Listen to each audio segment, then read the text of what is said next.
L'année blanche pour les intermittents du spectacle version 2.0, j'avais sorti une vidéo cet été mais elle était incomplète donc je l'ai supprimée récemment et voilà la version améliorée. Les informations évoluant régulièrement, je vous invite quand même à bien regarder la date de la vidéo ainsi que le descriptif où je mettrai à jour les évolutions datées. Je précise que je m'adresse dans cette vidéo aux artistes et techniciens qui bénéficient déjà du régime spécifique aux intermittents du spectacle. Je rappelle aussi qu'on attend toujours la circulaire pour quelques détails mais on peut déjà se concentrer sur les sujets suivants. La prolongation de droits, la recherche des heures et la date d'anniversaire, l'allongement de la période de référence classique, la mesure exceptionnelle de l'année blanche, les avantages et inconvénients du renouvellement anticipé dans ce contexte, les réponses aux questions que vous m'avez envoyées, et ce sera déjà pas mal. La prolongation de droit, je crois que c'est le chapitre que tout le monde a compris maintenant, mais au cas où. Lorsqu'on est déjà intermittent, donc on a des droits ouverts, ces droits sont prolongés jusqu'au 31 août 2021. Ce qui veut dire que si sur mon dernier courrier de notification d'ouverture de droit, on m'avait annoncé X euros par jour de avril 2019 à avril 2020, par exemple, finalement, la date de fin de droit n'est plus avril 2020, mais août 2021. C'est donc une nouvelle date d'anniversaire. Anniversaire, ça signifie fin de droit et réexamen de dossier. J'ai dit avril, mais je pourrais dire le 20 juin, le 3 mars, le 14 novembre ou le 6 janvier, peu importe. Dès lors que la date d'anniversaire initialement prévue est après le 1er mars 2020, je suis concernée par cette prolongation des droits. Certains m'ont dit, oui, mais moi j'ai renouvelé en février 2020, donc je ne suis pas concernée. Ben si, tu es concernée. Parce que si tu as renouvelé en février 2020, ton anniversaire a été fixé en février 2021, donc c'est bien après le 1er mars 2020, tu es concernée par la prolongation des droits.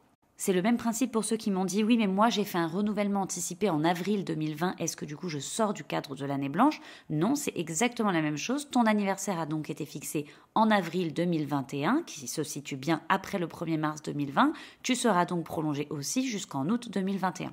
Maintenant qu'on a bien reclarifié ce sujet, on s'attaque au nerf de la guerre, la recherche des heures et la prochaine date d'anniversaire. Ce qui inquiète un grand nombre d'entre nous, c'est de savoir si on aura assez d'heures pour renouveler nos droits après août 2021. On part donc au 1er septembre 2021, date de réexamen prévue pour tout le monde. Au 31 août 2021, nos droits s'arrêtent et le lendemain, donc le 1er septembre 2021, Pôle emploi procède à l'examen de notre dossier. Cet examen ne sera pas automatique, il faudra en faire la demande sur notre espace comme avant. Et si c'est comme avant, il faudra d'ailleurs avoir fait sa déclaration d'août, que les employeurs aient bien envoyé tous les documents si on a travaillé en août. Donc en réalité, je pense qu'ils ne traiteront rien avant le 17 septembre, mais bon, noir sur blanc, il y a écrit le 1er septembre 2021. À cette date, on va regarder pour chacun à quand remonte le dernier contrat de travail aux annexes 8 et 10 avant cette date. C'est là que la confusion commence. La recherche ne se fait pas du 31 août 2020 au 31 août 2021. Les dates vont varier pour chacun parce que le point de départ de la recherche, c'est ce dernier contrat qui sera différent pour tout le monde. Par exemple, on peut avoir fait un dernier contrat le 30 août 2021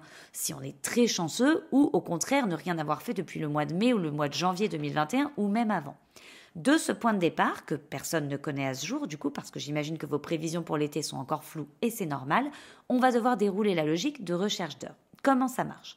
Tout d'abord, on va chercher les heures normalement, comme s'il n'y avait pas d'année blanche ou de pénurie du travail. On commence avec les règles habituelles, c'est-à-dire on cherche 507 heures sur les 12 derniers mois précédant ce contrat, à condition que ces heures n'aient encore jamais été utilisées pour une ouverture de droit. Exemple 1, si j'ai un dernier contrat, le 30 août 2021, alors on recherche 507 heures 12 mois en arrière depuis cette date, donc entre le 31 août 2020 et le 30 août 2021. Si j'ai mes heures, je renouvelle avec toutes les heures trouvées. Mon anniversaire est fixé 12 mois plus tard, donc le 30 août 2022.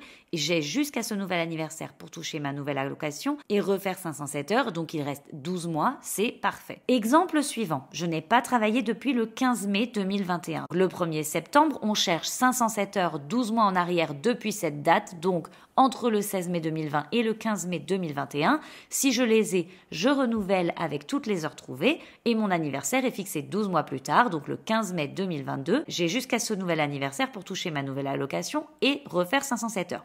Il me reste 8 mois et demi, c'est un peu moins idéal, mais il y a pire. Troisième exemple, je n'ai pas travaillé depuis le 30 octobre 2020. Donc le 1er septembre, on va chercher 507 heures 12 mois en arrière depuis cette date, donc entre le 30 octobre 2020 et le 31 octobre 2019, sous sous réserve que les heures n'aient pas déjà servi, règle valable pour tous les exemples, mais dans cet exemple-là, on commence sérieusement à reculer dans le temps. Disons que les heures n'ont pas servi et que j'ai bien 507 heures. Je renouvelle avec toutes les heures trouvées, mon anniversaire est fixé 12 mois plus tard, donc le 30 octobre 2021, et j'ai jusqu'à ce nouvel anniversaire pour toucher ma nouvelle allocation et refaire 507 heures. Sauf qu'on est déjà en septembre 2021, donc il me reste à peine 2 mois d'allocation et à peine 2 mois pour refaire mes heures. Vous voyez le souci. C'est pour ça que je continue à dire qu'il faut faire un dernier contrat le plus proche possible du 31 août 2021. Alors, bien sûr, on ne trouvera pas tous un contrat en août, mais même si c'est 1 mois, 2 mois ou 3 mois avant, il faut garder en tête cet objectif du dernier contrat pour que la prochaine date d'anniversaire soit bien lointaine en 2022. On reprend les points importants jusque-là.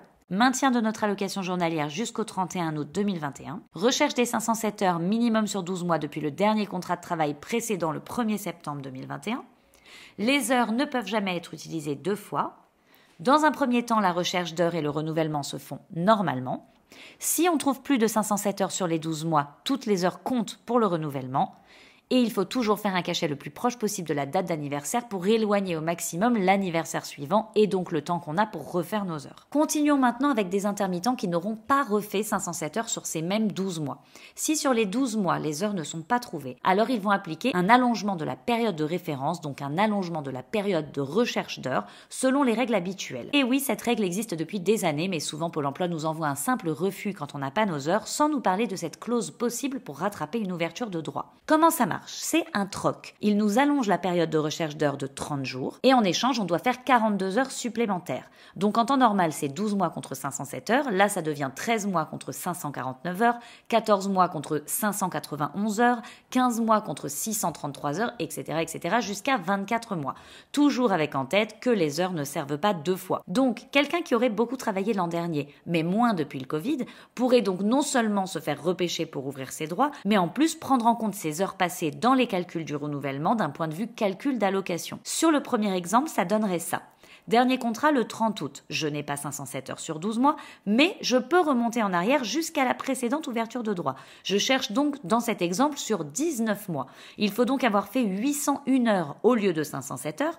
J'en ai 820 au total, donc c'est bon, je peux renouveler avec 820 heures et un anniversaire fixé au 30 août 2022. Enfin, si cette méthode ne marche pas non plus, on passe au dernier point, le repêchage exceptionnel de l'année blanche qui est un allongement de la période de référence sans nombre d'heures supplémentaires à faire. On change le troc. Cette fois, on cherche 507 heures en remontant jusqu'à la précédente ouverture de droit, peu importe quand elle est. Mais, il y a quand même une contrepartie, c'est qu'en appliquant cette mesure, pour le coup, il s'arrête pile à 507 heures pour le renouvellement. Revenons sur notre exemple où on avait fait un dernier contrat au mois de mai 2021. Disons que je n'ai pas fait mes heures, j'ai même fait très peu d'heures parce que c'était une année difficile. On va donc aller chercher jusqu'à ma précédente ouverture de droit si besoin. J'ai 900 heures non utilisées. On va donc pouvoir récupérer 507 heures, sauf qu'on va s'arrêter aux 507 premières heures trouvées, c'est-à-dire les 45 heures que j'ai faites cette année, plus 462 heures des 900 qui mènent à un total de 507 et on fixe mon prochain anniversaire, comme d'habitude, un an plus tard, donc au 15 mai 2022. Il me reste toujours les 8 mois pour refaire mes heures et bénéficier de ma nouvelle allocation qui sera calculée cette fois seulement avec ces 507 heures. Le calcul d'allocation sera donc basé sur moins d'heures et par conséquent sera peut-être moins élevé que ce que vous aviez. Je vous rappelle que le calcul de l'allocation de retour à l'emploi est une addition entre un calcul sur les heures et un calcul sur les salaires. Donc même avec peu d'heures, l'allocation peut être élevée si les salaires sont élevés. Arrêtons de dire ça veut dire qu'on aura un taux pourri. Déjà un taux c'est une division, donc là c'est une erreur de vocabulaire, ce n'est pas un taux c'est une somme et ça mène à cette fausse idée du taux zéro qui est donc une connerie puisque petit plus gros égale moyen.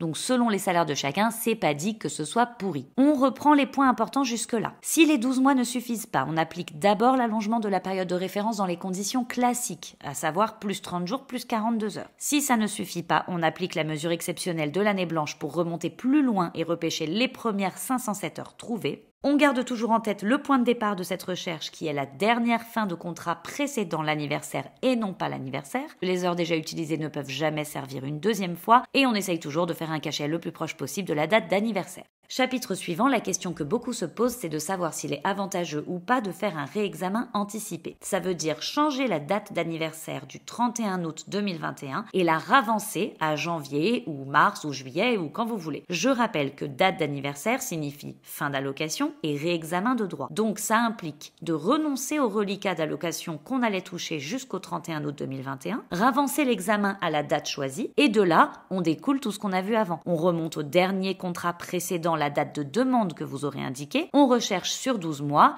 et on applique les conditions d'allongement, etc., etc. Là-dessus, vous ouvrez vos droits, parce qu'a priori, si vous faites cette demande, c'est que vous savez que vous avez vos heures. Ils vont vous fixer une nouvelle date d'anniversaire 12 mois après le dernier contrat précédant la demande et vous avez donc une nouvelle allocation calculée pour ces 12 mois. Là-dessus, il faudra décompter, comme pour tout renouvellement, l'application de nouvelles franchises, c'est-à-dire délai d'attente, franchise congé payé et éventuellement franchise salaire. Et enfin, vous repartez à zéro pour faire 507 heures. Il faut donc être sûr de ce qui vous attend après. Donc, pour faire un réexamen anticipé, il est conseillé d'avoir estimé une allocation journalière nettement plus avantageuse, je dirais environ 10 € de plus par jour minimum. Il faut être sûr de pouvoir refaire ses heures par la suite, quel que soit le contexte, confinement, pas confinement, 12e vague, pas 12e vague, etc. Mais il y a des cas où ça peut être carrément intéressant. Ça peut être intéressant par contre pour tout le monde de renouveler, par exemple en juin ou juillet, si vous avez un dernier contrat dans cette période, pour éviter le gros embouteillage du Pôle emploi au 1er septembre 2021. Je vous le conseille même. Pour le coup, à un mois près, ça change pas grand-chose à la démarche et vous aurez peut-être un conseiller au téléphone avant 3 mois si vous avez un souci. Tous ces cas étant vus, renouvellement normal ou anticipé, avec ou sans allongement de la période de référence, je n'ai parlé que de ce qui se passait pour l'instant si on a ces heures. Maintenant, certains ne les auront pas. Par exemple, quelqu'un qui aurait renouvelé en février 2020, qui aurait donc utilisé toutes ses heures avant le Covid et qui n'aurait pas beaucoup bossé depuis, n'arrivera probablement pas à réunir ses heures. Alors il faudra se tourner vers la clause de rattrapage ou l'AFD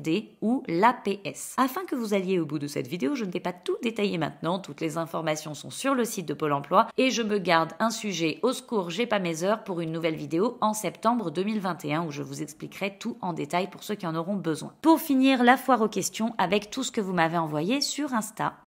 Je comprends pas comment ça fonctionne. Si mon dernier contrat date par exemple de mars 2020, ça impliquerait un prochain anniversaire en mars 2021 alors qu'on sera déjà en août 2021. Ça va bugger, non ? Alors oui, en effet, ça c'est un sujet. Il faut savoir qu'en fait, quand on cherche la dernière fin de contrat qui précède l'anniversaire, elle doit forcément se trouver dans les 12 mois avant l'anniversaire. Année blanche ou pas année blanche, c'est une règle qui existe. Donc si on prend le réexamen du 1er septembre 2021, on doit forcément avoir retravaillé au moins une date depuis le 1er septembre 2020 pour que ça fonctionne. Sans ça, ça ne fonctionne pas, donc les droits s'arrêtent et on ne renouvelle pas les droits à l'intermittence. On est d'accord que les heures en chômage partiel entrent en compte dans la recherche des 507 heures avec ou sans année blanche. Bien sûr, le chômage partiel rentre en compte à hauteur de 7 heures par jour pour les contrats annulés entre le 1er mars 2020 et le 31 mai 2021 et 5 heures par date annulée depuis le 1er juin 2020. On a entendu que l'année blanche allait être prolongée d'1 an et en fait non. C'est sûr ou pas ? Non, ce n'est pas sûr. C'est des rumeurs, entre guillemets. Il y a eu des interviews où des choses sont sorties, mais j'ai envie de dire que ce ne sont que des mots en l'air pour l'instant. On a compris que c'était un sujet qui était sur la table. Maintenant, est-ce qu'ils vont choisir de prolonger ou de ne pas prolonger ? Je n'en sais rien du tout. Ce qui est sûr, c'est qu'aujourd'hui, rien n'est acté. Donc, on part du principe que pour l'instant, ça s'arrête le 31 août 2021. Jusqu'à quand ils remontent pour trouver les 507 heures ? Donc, comme on l'a vu, si tu es déjà intermittent, si nécessaire, ils pourront remonter jusqu'à ta précédente ouverture de droit, c'est-à-dire jusqu'aux heures qui ont déjà été utilisées. La recherche d'heures se fait sur 12 mois ou 24 mois ? Comme on l'a vu, ça dépend de la date du dernier contrat qui donne le point de départ et de ta précédente ouverture de droit. Donc c'est impossible de répondre à cette question. C'est aucun des deux, à moins que le hasard fasse que tes dates représentent pile 12 mois ou 24 mois, ce qui est possible. Mais comme on l'a vu, c'est pas aussi simple que ça varie vraiment pour chacun. Est-ce que s'il remonte plus loin que 12 mois, je peux choisir plutôt la période avec des bons cachets que la période avec du chômage partiel par exemple ? Eh oui, ce serait super qu'ils fassent ça, mais non, pas du tout. C'est pas du tout nous qui choisissons, c'est chronologique. On remonte sur 12 mois, puis 13, puis 14, etc., etc. Avec tous les critères qu'on a vus. Si on a 507 heures, on renouvelle. Peu importe si les heures sont plus ou moins avantageuses, plus ou moins bien payées, malheureusement, ça ne rentre pas en compte. Il n'y a que la chronologie qui rentre en compte. J'ai ouvert mes droits pour la première fois en octobre 2020. Mon anniversaire n'est donc pas le 31 août 2021, mais bien en octobre 2021. Oui, évidemment, on parle bien des personnes qui ont eu des droits prolongés jusqu'au 31 août 2021. Mais si vous n'avez pas eu de droits prolongés parce qu'ils étaient fixés à une date ultérieure, évidemment, on ne ravance pas votre date de fin de droit. Tu sais si on va quand même toucher nos congés spectacles cette année? Oui, évidemment, le chômage partiel cotise au congé spectacle. Ceux qui continuent à avoir des vrais contrats continuent aussi à cotiser au congé spectacle. Si tu as travaillé autant que d'habitude, tu cotises comme d'habitude. Par contre, si tu n'as pas travaillé et que tu n'as pas touché de chômage partiel, en effet, tu risques de pas recevoir grand-chose, mais tu n'as rien à perdre à faire ta demande. Pour toutes les questions qui concernent les formations comptabilisées en heures, les heures d'enseignement assimilées et tout ce qui concerne les primo-entrants, je vous laisse aller voir les posts sur Instagram qui sont dédiés au sujet. Normalement, vous trouverez tout ce qu'il faut. Pour tout ce qui est congé maternité et année blanche, je préfère vous laisser voir avec les maternitantes qui sont super calées et qui sauront vous renseigner bien mieux que moi. Voilà, c'est tout pour aujourd'hui. Si vous avez des questions sur la vidéo, merci de les mettre en commentaire pour que les réponses profitent aux autres. Si par contre c'est pour appliquer à votre cas particulier avec vos dates, etc., ça se passe en DM ou par mail, vous trouverez le contact en bio. Merci pour votre écoute et je vous dis à très bientôt.